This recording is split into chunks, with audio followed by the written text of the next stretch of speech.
सभी लोगों को प्रणाम। पहला जय श्री राम। आज आगे की कथा मैं आप लोगों के समक्ष रखती हूँ, जिसमें श्री रामचंद्र जी ने बाली का वध कर दिया था। तो कल तो बाली का वध हो गया और उसको अपने श्री चरणों में स्थान दे करके उसको अपने लोग भी भेज दिया था। तो श्री रामचंद्र जी ने अटल प्रीति करके बाली ने शरीर जैसे वैसे ही छोड़ दिया जैसे हाथी गले से फूलों की माला गिरना न जाने। राम जी ने बाली को अपने लोग भेज दिया। नगर के सब लोग दुखी होकर दौड़े। बाली की स्त्री तारा नाना प्रकार से विलाप करने लगी। उसके बाल बिखरे हुए हैं और शरीर की सुध नहीं है। तारा को व्याकुल देखकर श्री राम जी ने उसे ज्ञान दिया और माया हर ली। पृथ्वी, जल, अग्नि, आकाश और वायु, इन 5 तत्वों से यह अत्यंत अधम शरीर बना है।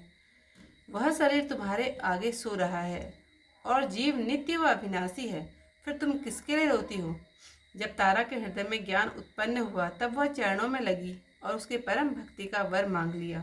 शिव जी कहते हैं, हे पार्वती, श्री रामचंद्र जी सारे संसार को कठपुतली की तरह नचाते हैं। तब श्री राम जी ने सुग्रीव को आज्ञा दी। उसने विधि पूर्वक बाली का मृतक संस्कार किया। तब राम जी ने लक्ष्मण जी को समझाकर कहा कि सुग्रीव को राज्य दे दो। तब सब राम जी की आज्ञा से उनके चरणों में शीश नवाकर चले। लक्ष्मण जी ने तुरंत पूर्ववासियों तथा ब्राह्मणों को सभा में बुलाकर सुग्रीव को राज्य और अंगद को युवराज पद दे दिया। हे पार्वती, राम जी के समान संसार में हित करने वाले गुरु, पिता, माता, भाई और स्वामी कोई नहीं है। देवता, मनुष्य और मुनि सबकी यह रीति है कि स्वार्थ के लिए ही सब प्रीति करते हैं। जो सुग्रीव वाली के भय से दिन रात दुखी रहता था, शरीर में अनेक घाव हो गए थे, चिंता से छाती जली जाती थी, उसी सुग्रीव को वानरों का राजा बना दिया। राम जी का स्वभाव अत्यंत कोमल है। जो मनुष्य जानकर भी ऐसे प्रभु को छोड़ते हैं, वे क्यों न विपत्ति के जाल में पड़े। फिर रामचंद्र जी ने सुग्रीव को बुला लिया और उसे बहुत प्रकार से राजनीति सिखाई। फिर प्रभु ने कहा, हे वानरराज सुग्रीव, सुनो, मैं 14 वर्ष तक नगर में नहीं जाऊंगा।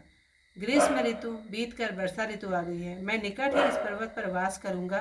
तुम अंगद सहित राज्य करो, मेरे काम का सदा ध्यान रखना। तब सब सुग्रीव घर लौट आए और श्री राम जी परवर्षगिरी पर रहने लगे। परवर्षगिरी पर रहने लगे। देवताओं ने पहले ही से उस पर्वत की एक गुफा को सुंदर बना रखा था कि कृपा निधान रामचंद्र जी आकर यहाँ कुछ दिन वास करेंगे। सुंदर वन फूला हुआ शोभायमान है। भौरों के झुंड मधु के लोभ से गुंजार रहे हैं। जब से प्रभु आए हैं तब से कंद मूल की बहुतायत हो गई है, बहुत सारे हो गए हैं। मनोहर पर्वत देखकर लक्ष्मण जी सहित सुरभूप श्री रामचंद्र जी वहाँ रहने लगे। जब से श्री राम जी ने वहाँ आकर निवास किया तब से वन मंगल रूप हो गया। देवता, सिद्ध, मुनि आदिक भौरा पक्षी अथवा पशुओं का रूप करके प्रभु की सेवा करने लगे। स्फाटिक मणि की एक चट्टान बड़ी ही शोभायमान है, उस पर दोनों भाई सुख से विराजमान है। लक्ष्मण जी से रामचंद्र जी अनेक प्रकार की भक्ति, वैराग्य, ज्ञान तथा नीति की कथाएं कहते हैं। वर्षा ऋतु में आकाश में छाए बादल गरजते हुए बड़े सुहावने लगते हैं। हे राम जी बोले, हे लक्ष्मण, देखो, मोरों के झुंड बादलों को देखकर नाच रहे हैं। हरि भक्त को देखकर ज्ञान में लीन हो प्रसन्न होते हैं। आज की कथा यहीं पर समाप्त। चौपाइयाँ पढ़ते हैं। राम बाल निज धाम पठावा, नगर लोक सब व्याकुल धावा। नाना विधि विलाप कर तारा, छूटे केस न देह संभारा। तारा विकल देखि रघुराया, दीन ज्ञान हरि लीनी माया। क्षिति जल पावक गगन शरीरा, पंच रचित अति अधम शरीरा। प्रकृति सो तनु तब आगे सोवा, नित्य जीव नित्य कही लगे तुम रोवा। उपजा ज्ञान चरण तब लागी, लीने से परम भगति बर मागी। उमा दार जो सत की नाई, सब ही नचावत राम गुसाई। तब सुग्री वहीं आय सुदीन्हा, मृतक कर्म विधिवत सब कीन्हा। राम कहा अनुजहि समुझाई, राज देव सुग्री वहीं जाई। रघुपति चरण नाई करी माथा, चरे सकल प्रेरित रघुनाथा। लक्ष्मण तुरंत बुलाए, पुरजन विप्र समाज।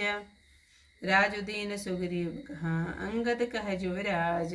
उमा राम समहित जग माहि, गुरु पितु मातु बंधु प्रभु नाही। सुर नर मुनि सब कह रीति, स्वार्थ लाग करहि सब प्रीति। बाली त्रास व्याकुल दिन राति, तन बहु बिन बन चिता जर छाती। सोई सुग्रीव कीन कपिराऊ, अति कृपाल रघुवीर सुहाऊ। जानत हूँ अस प्रभु परिहरहि, काहे न विपति जाल नर परहि। पुनि सुग्रीव वहीं लीन बुलाई, बहु प्रकार निप नीति सिखाई। कह प्रभु सुनु सुग्रीव हरीसा, पुर न जाई 10 वरीसा। गत ग्रीष्म वर्षा ऋतु आई, रही हूँ निकट शैल पर छाई। अंगत सहित करहु तुम राजू, संतत हृदय धरे हूँ मम काजू।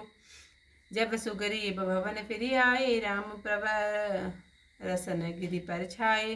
प्रथम ही देवन गिरी गुहा, राखें रुचिर बनाई।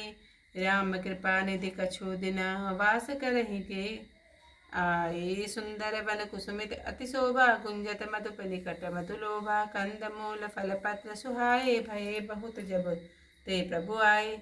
देखी मनोहर शैल अनूपा, रहे तह अनुज सहित सुर भूपा। मंगल रूप भयउ वन तब से, कीन निवास रमापति जब से। मधुकर खग मेघ तनु धरि देवा, करहि सिद्ध मुनि प्रभु कै सेवा। फटिक शिला अति शुभ्र सुहाई, सुख आसीन तहाँ दो भाई। कहत अनुज सन कथा अनेका, भगति विरत निप नीति विवेका। वर्षा काल मेघ नभ छाए, गर्जत लागत परम सुहाए। लक्ष्मण देखु मोर गना, नाचत वारिद पेखी। गहि विरति रत हरस जसा, विष्णु भगत कहूँ देख सियावर। रामचंद्र पद जय शरणम, संकल हरिओम जय जय सिया राम। मंगल भवन अमंगल हारी, उमा सहित जय जपत मुरारी। त्याची कथा को ही पर समाप्त करती हूँ। बहुत लंबी वीडियो बनाती तो लोग देखना पसंद नहीं करते, लेकिन मैं बनाऊंगी। लेकिन एक बार रामायण खत्म हो जाए, फिर मैं हिंदी में पढ़ूंगी, फिर बनाऊंगी। तब तक के लिए सभी लोगों को प्रणाम।